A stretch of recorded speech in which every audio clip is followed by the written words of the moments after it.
are getting live updates from Camille Samonte. From who? Camille Samonte, Yeah. TV5 correspondent. Yes, Camille, go ahead. Camille. Hi Angela, Diego, dito pa nga tayo sa NAIA Terminal 3 kung saan inabangan nga natin yung pagdating ni dating Pangulong Rodrigo Duterte at ngayong nga kinumpirma na ng Malacanang na natanggap na ng Interpol Manila yung official na kopya ng warrant of arrest mula sa International Criminal Court o ICC. Pagdating nga dito ni Duterte sa NAIA Terminal 3, mismong Prosecutor General ang naghain nitong ICC notification para sa isang arrest warrant laban sa dating Pangulo.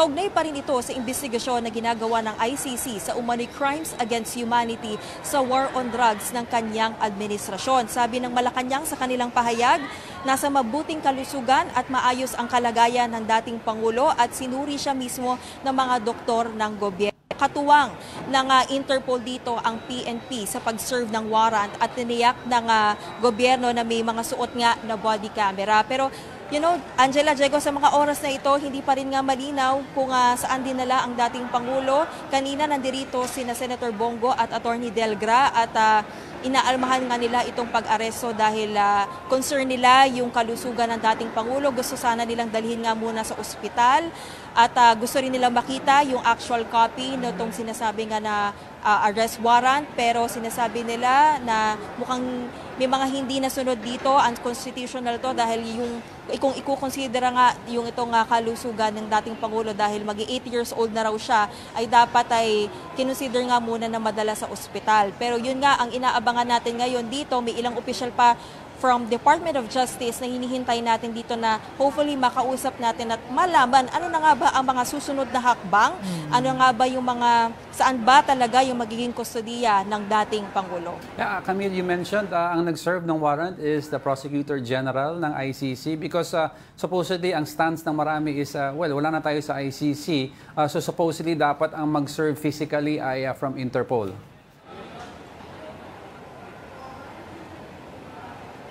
No, Diego, ang Prosecutor General natin mismo dito sa Department of Justice, siya ang naghain. Okay. So, this is in coordination with the Interpol and PNP para lang serve nga yung warrant. Pero yung mismong nagbasa ng papel para basahin kung ano yung nilalaman nung arrest warrant, ang Prosecutor General natin ang nagbasa nun at naghain mismo sa dating Pangulo. Yes. Yung mga sinasabi na katulad na lang ni Senator Bongo na hindi sila pinayagan, meron silang pass, pero later on binawi kasi ang kanyang concern ay yung kalusugan daw ni Pangulong Rodrigo Duterte. What else happened there, Camille?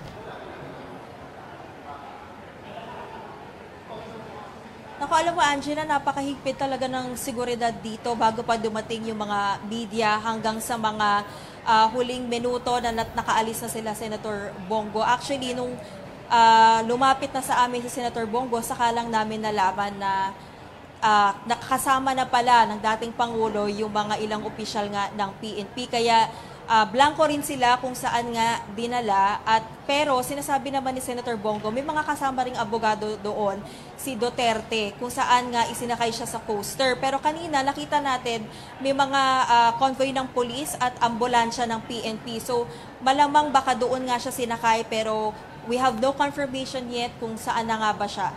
Camille, any word yet or news about VP Sara and si Senator Bato? Kasi VP Sara was supposed to have been with her dad sa Hong Kong. Dapat, were they supposed to arrive together?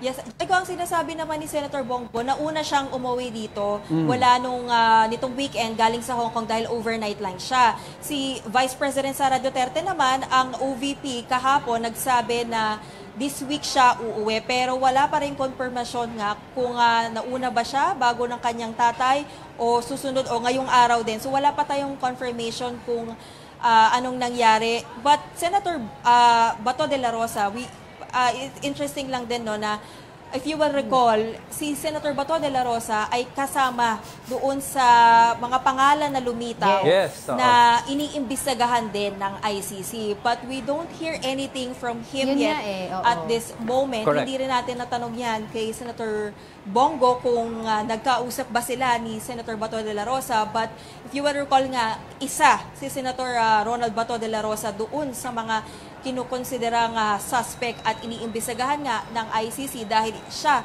ang dating PNP chief at main implementer nga nitong war on drugs.